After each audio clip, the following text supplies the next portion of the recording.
வணக்கம் நண்பர்களே. இன்னைக்கு நம்ம என்ன பார்க்க போறோம்னா, இந்தியா நியூசிலாந்தோட ஒரு வர்த்தக ஒப்பந்தம்.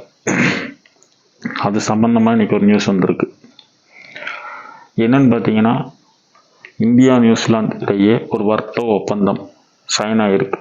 அதுபடி என்னன்னு கேட்டிங்கன்னா, இந்தியாவுக்காக நியூசிலாந்து அவங்களுடைய நாட்டில் இருக்கக்கூடிய இதை வந்து ஓப்பன் பண்ணி விடுறாங்க. வர்த்தக நிறுவனங்களை ஓப்பன் பண்ணி விடுறாங்க. நம்ம போய் இறக்குமதி இந்தியாவிலிருந்து அதிகமான பொருட்கள் இறக்குமதி பண்ணிக்கலாம் அப்படிங்கிற மாதிரி. அதில் வந்து அவங்களுடைய வெளியுறவுத்துறை அமைச்சர் வந்து ஒரு அப்ஜெக்ஷன் தெரிவிக்கிறாரு. அதாவது என்னன்னு கேட்டிங்கன்னா, நியூசிலாந்தில் வந்து 24 30% பால் பொருட்கள், பால் மற்றும் பால் சார்ந்த பொருட்கள் வந்து ஏற்றுமதி பண்ணுறாங்க. ஆனால் இந்தியா வந்து அதுக்கு அலோவ் பண்ண மாட்டேங்குது. அதனால இந்த ஒப்பந்தத்தை வந்து கையெழுத்திடக்கூடாது அப்படிங்கிற மாதிரி அவர் அப்ஜெக்ஷன் தெரிவிச்சிருக்காரு. இது பற்றி அவங்க நாட்டு பாராளுமன்றத்தில் பேச போகிறதாகவும் சொல்லியிருக்காரு. அவர் யாருன்னா, இப்போ நடக்கக்கூடிய நியூசிலாந்து அரசோட கூட்டணியில் இருக்கக்கூடிய ஒரு நபர். அவருக்கும் அங்கே 8 அமைச்சர் 8 பேர் எம்பிஸ் இருக்காங்க.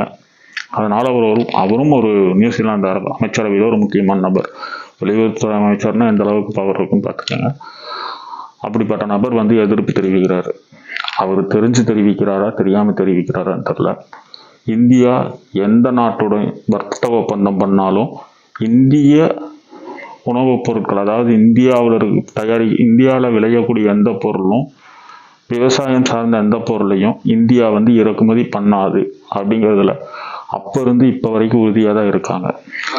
அதனால தான் அமெரிக்காவுக்கும் இந்தியாவுக்கும் மிகப்பெரிய மோதல்கள் வந்ததுக்கு காரணம் அதுதான்.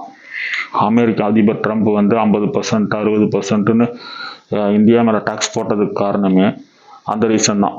அதாவது அவங்க நாட்டில் உற்பத்தி ஆகக்கூடிய பொருட்களை வந்து இந்தியாவில் பார்லி, பால், இந்த மாதிரி ஐட்டங்களை வந்து இந்தியாவில் இறக்குமதி பண்ணணும், மக்காச்சோளம் இந்த மாதிரி ஐட்டங்களை இறக்குமதி பண்ணணும்னு சொல்லி அவர் கேட்டார். இந்தியா வந்து அதுக்கு ஒத்துக்கலை.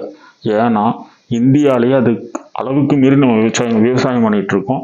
அதை நம்பி தான் இங்கே இருக்கக்கூடிய விவசாயிகள் இருக்காங்க. அதாவது மற்ற நாடுகளில் எப்படின்னு தெரியல, இந்தியாவில் இருக்கக்கூடிய மக்கள் தொகையில் 60-70% விவசாயிகளாக இருக்காங்க. அதனால இந்திய அரசாங்கம் அதுக்கு ஒத்துக்கல. இப்போ இவங்க சொல்கிற அந்த பால் பொருளுக்கு வந்தோம்னா ஒரு சின்ன டேட்டா பார்க்கலாம். இந்தியா தான் உலகத்திலேயே நம்பர் 1 பால் உற்பத்தியான நாடு. அதாவது 248 மில்லியன் டன் பால் உற்பத்தி நம்ம பண்ணிட்டு இருக்கோம். அதில் வந்து வெறும் சொற்ப பர்சன்ட் 0.25% தான் நம்ம ஏற்றுமதி பண்ணுறோம். அதாவது உலக வர்த்தகத்தில் பால் உலகம் முழுவதும் ஏற்றுமதி பண்ணக்கூடிய இதில் வந்து 0.25% தான் நம்ம ஏற்றுமதியே பண்ணுறோம். அதுவே நியூசிலாந்து பார்த்தீங்கன்னா உற்பத்தி பார்த்தீங்கன்னா வெறும் 21 பில்லியன் டன் தான் அவங்க பண்ணுறாங்க. அதாவது 21 பில்லியன் டன் தான் அவங்க உற்பத்தி பண்ணுறாங்க. அதில் வந்து 30% ஏற்றுமதி பண்ணுறாங்க. அதாவது அமௌண்ட் வைஸில் பார்த்தோம்னா வெறும் 250 பில்லியனில் வந்து வர்த்தகம் பண்ணது இந்தியா.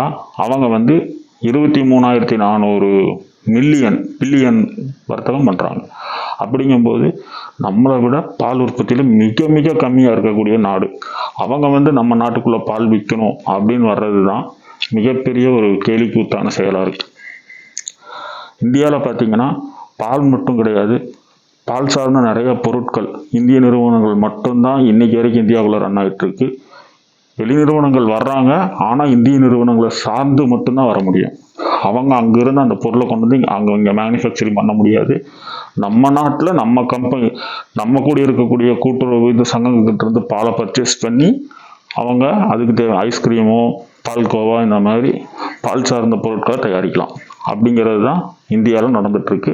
எந்த நாட்டுக்கிட்ட இருந்து நம்ம இறக்குமதி பால் விவசாயம் சார்ந்த எந்த பொருளுமே அதுக்கு தேவையான மிஷினரிஸை தவிர எதையுமே இந்தியா இறக்குமதி பண்ணுறது கிடையாது. இப்படிங்கிற விஷயத்தில் இந்தியா தெளிவாக இருக்குது. இது அவங்க வந்து என்ன நினச்சிட்டு அவங்க பேசுகிறாங்கன்னு தெரில. ஏன்னா உலகத்திலேயே நம்பர் 1 பால் உற்பத்தியாளர் இந்தியா. ஏற்றுமதியில் தான் இந்தியா கம்மி, ஆனால் உற்பத்தியில் உலகத்திலேயே நம்பர் 1. அதே மாதிரி அவங்க வந்து இந்தியா கூட நின்னாங்கன்னா பால் உற்பத்தியில் இந்தியாவை விட மிக சொற்பம் தான். அதாவது இந்தியா ஏற்றுமதி பண்ணக்கூடிய அளவுக்கு தான் அவங்க பாலை உற்பத்தியே பண்ணுறாங்க. அப்படிங்கிற சுச்சுவேஷனில் தான் இருக்காங்க. அப்படிங்கும்போது இந்தியா கிட்ட வந்து நாங்கள் வந்து இந்த வர்த்தக ஒப்பந்தம் வந்து பாலை வந்து இந்தியாவுக்குள்ளே இறக்கணும் அப்படின்னு நினச்சி நியூசிலாந்து நினைக்கிறது வந்து மிகப்பெரிய தவறான ஒரு விஷயமா தெரியுது. இதே தவிர தான் அமெரிக்காவும் பண்ணாங்க. இந்தியாவில் உற்பத்தி ஆகிற பொருளையே இந்தியாவுக்குள்ளேயே இறக்கணும் அப்படின்னு நினைக்கிறது வந்து எவ்வளோ பெரிய தவறு.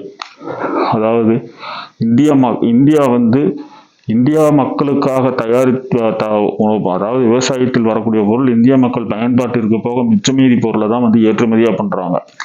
அந்த ஏற்றுமதியே பார்த்தீங்கன்னா கம்மியாக தான் பண்ணிட்டு இருக்காங்க. ஆனால் மற்ற நாடுகளாக விவசாய பொருள்களை ஏற்றுமதிங்கிறது வந்து அவங்களுடைய ஏற்றுமதியில் 20% 30% வரைக்கும் பண்ணுறாங்க. இந்தியாவுடைய விவசாய பொருட்கள் ஏற்றுமதி பார்த்தீங்கன்னா ரொம்ப கம்மியாக தான் இருக்கும். இந்தியா ஏற்றுமதி பண்ணுறது அதிகப்படியாக பார்த்தீங்கன்னா இந்த ஆடைகள், நகைகள், இந்த மாதிரி ஐட்டங்கள் தான் அதிகமாக ஏற்றுமதி பண்ணிட்டு இருக்காங்க. இதை பற்றி நீங்கள் என்ன நினைக்கிறீங்க? அதை பற்றி கமெண்ட் பண்ணுங்கள்.